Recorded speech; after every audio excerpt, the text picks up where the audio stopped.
Last week we got the coach roof in place and got some more tabbing done in the guest cabin.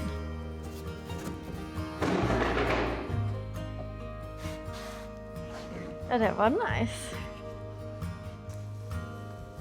It's the end of August and we haven't had any rain in over 3 weeks. It is so dry, but the sheep are happy and they are so cute.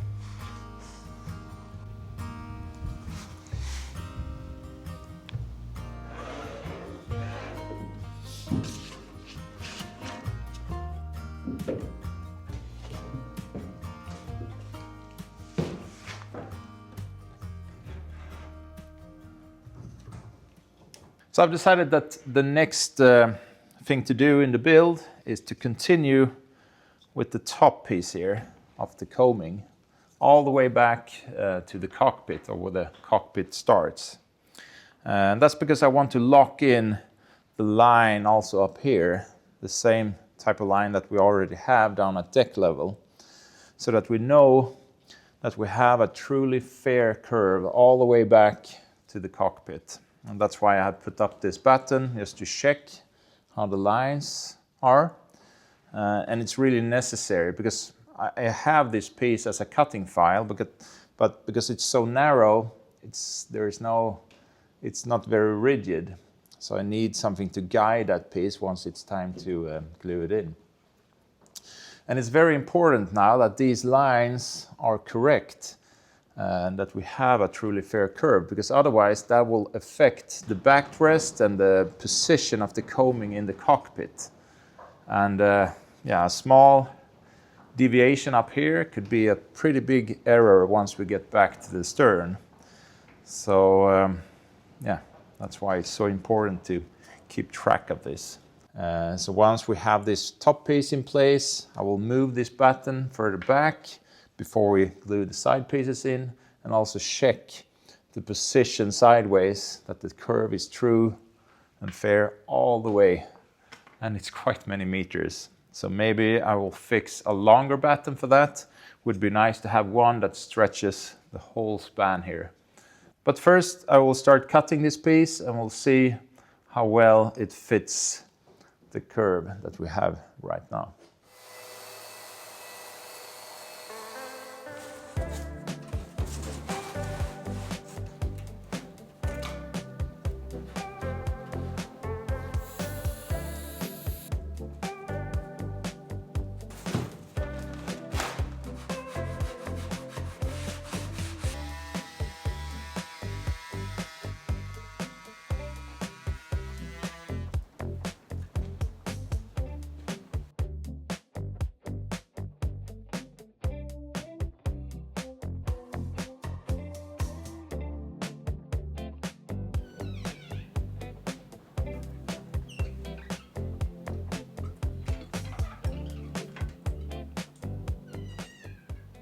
So this time I'm going to do this a bit differently. Normally I always cut the core, the foam first, and do the lamination afterwards to try to save some on the epoxy and on the glass. But in this case it will be worth a little bit extra waste by doing a slightly bigger piece and do the cutting afterwards, so that we have some built-in rigidity to these pieces directly from the start. That will make it easier to keep the shape of them during the installation, and just make the whole process of getting them in the correct place and keeping the correct fair curve. So that's the plan. 2 layers of glass at the bottom and 2 at the top, same as we have on the coach roof.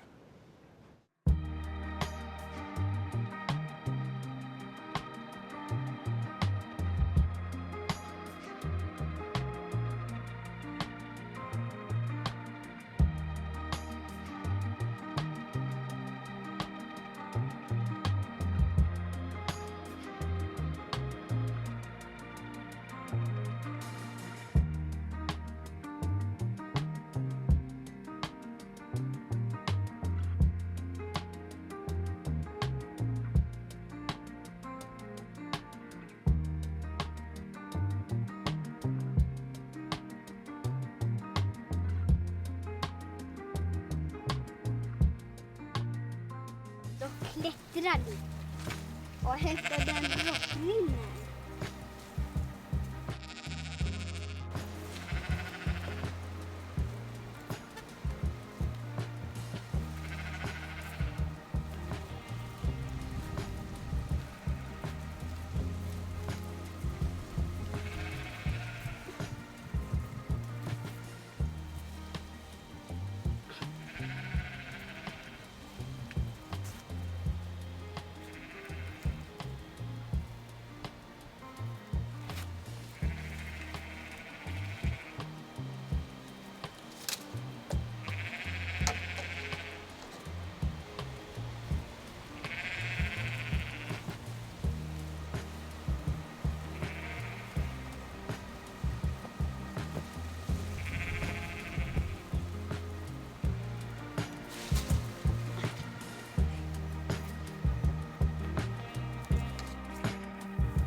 Håkan came by with more lead that we will use for the keel.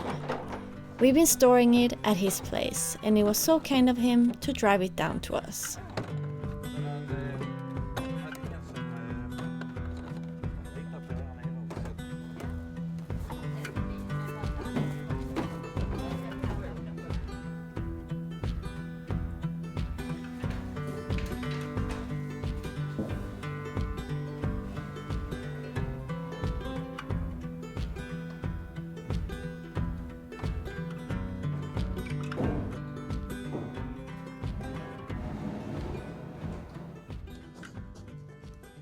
So I think the top pieces for the coaming turned out very good.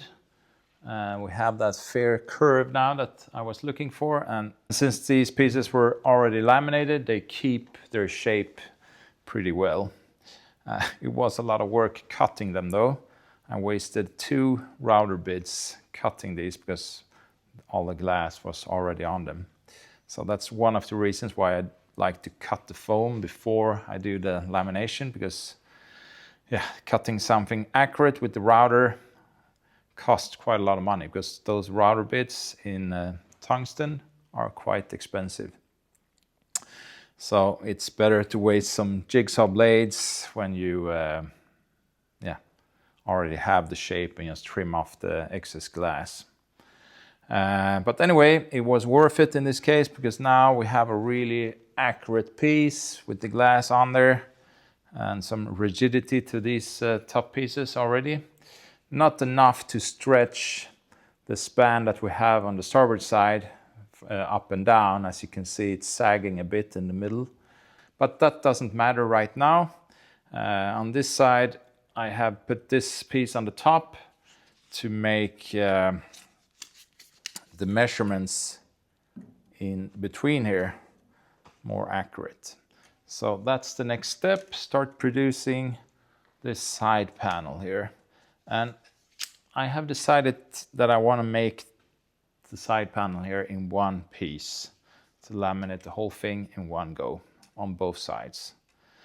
There's not a lot of bend to this, so having it fully laminated won't be a problem.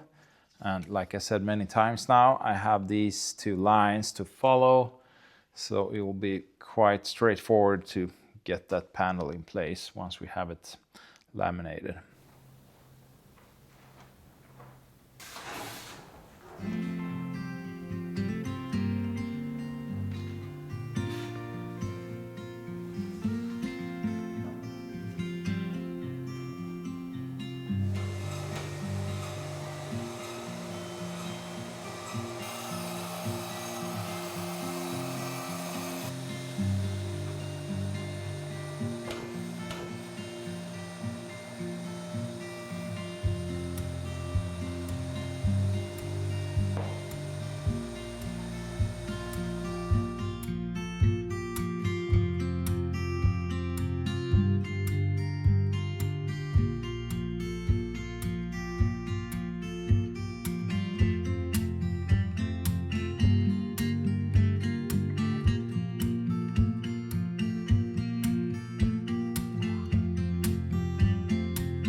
Yeah, a lot of work with these yesterday. A lot of glass and epoxy went in.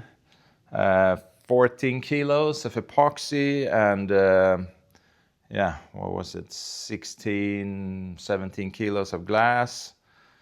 So quite a lot of material, but they are quite big. 45 centimeters wide at that end and 35 something in that end and 6.3 meters long. The next thing now will be to trim down the excess glass and try to get them installed today.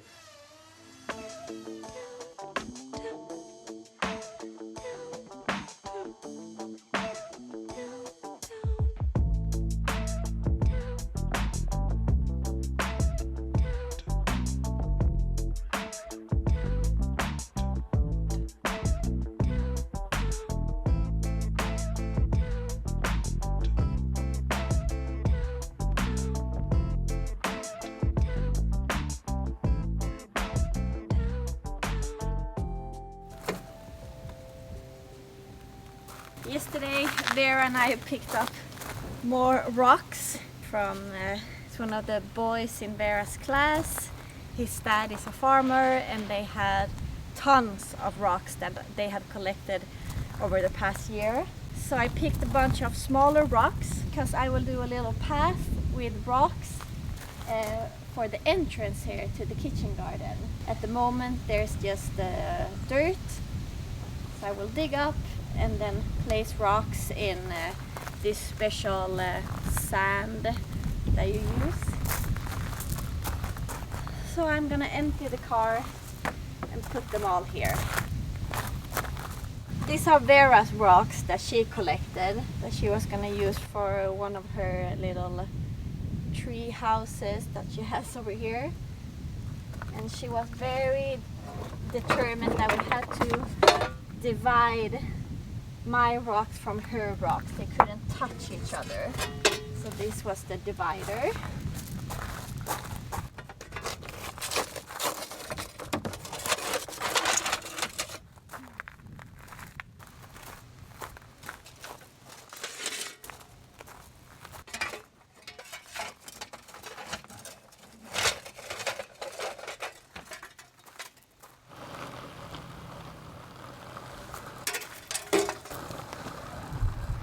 Oh, here's Luba coming.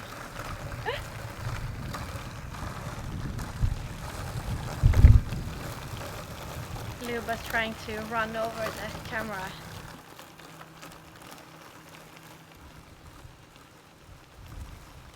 So the farmer over here, he had tons of rocks really, and they had picked that in one single year from the fields around them. It's crazy.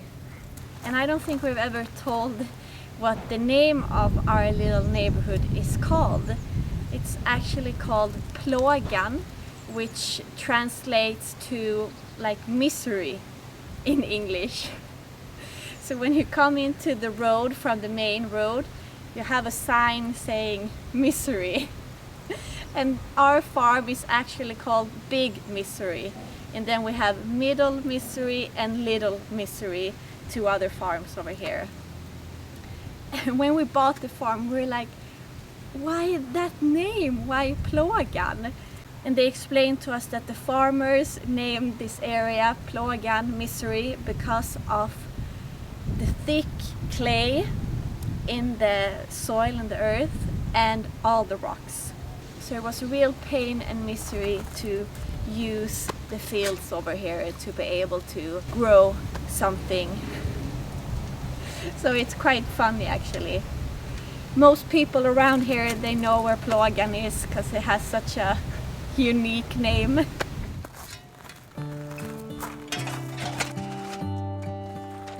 We thought Sunhill Farm was a more happy sounding name to call our farm.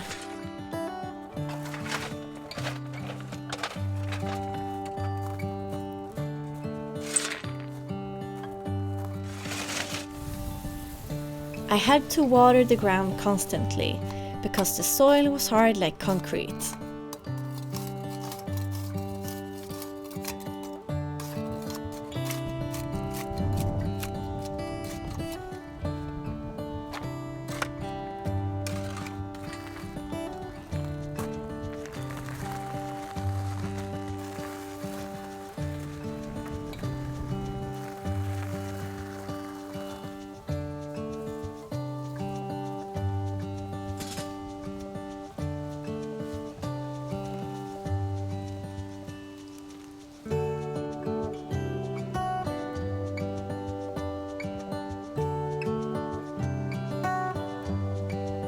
I finished digging and then laid out the fiber cloth.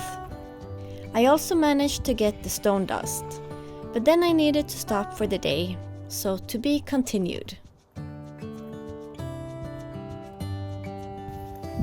Oh, du har hela nu. Jag har lite kort.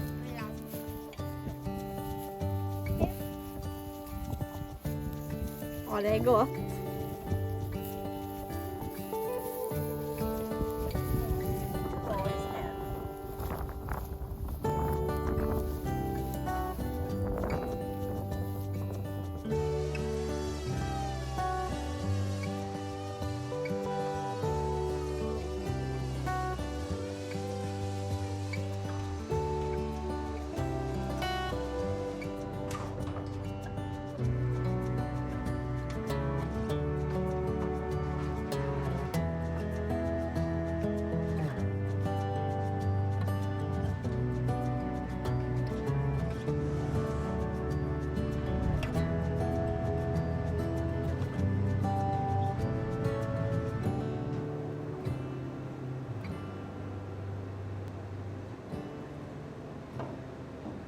Okay, I think I'm pretty pleased with how this looks now. It looks fair, it follows the line down at deck level, but also up here. And as you saw, I removed the core and the inner laminate on the side pieces here, just at the top here, so that the top laminate on the side pieces meets the top laminate on the coach roof, but also here on the side decks. Yeah, so the next thing now will be to glue this in place with epoxy. Right now it's only held in position with some super glue or CA glue, but it will be really interesting to see how this looks once this small gap here is filled with thickened epoxy and we have a small radius down here. And obviously the edge that we have up here is way too sharp, so once the epoxy has cured, I'm going to run a router along the edge here just to have a small radius here before we tab everything in place. I think it will look nicer with the radius here, not having it so sharp.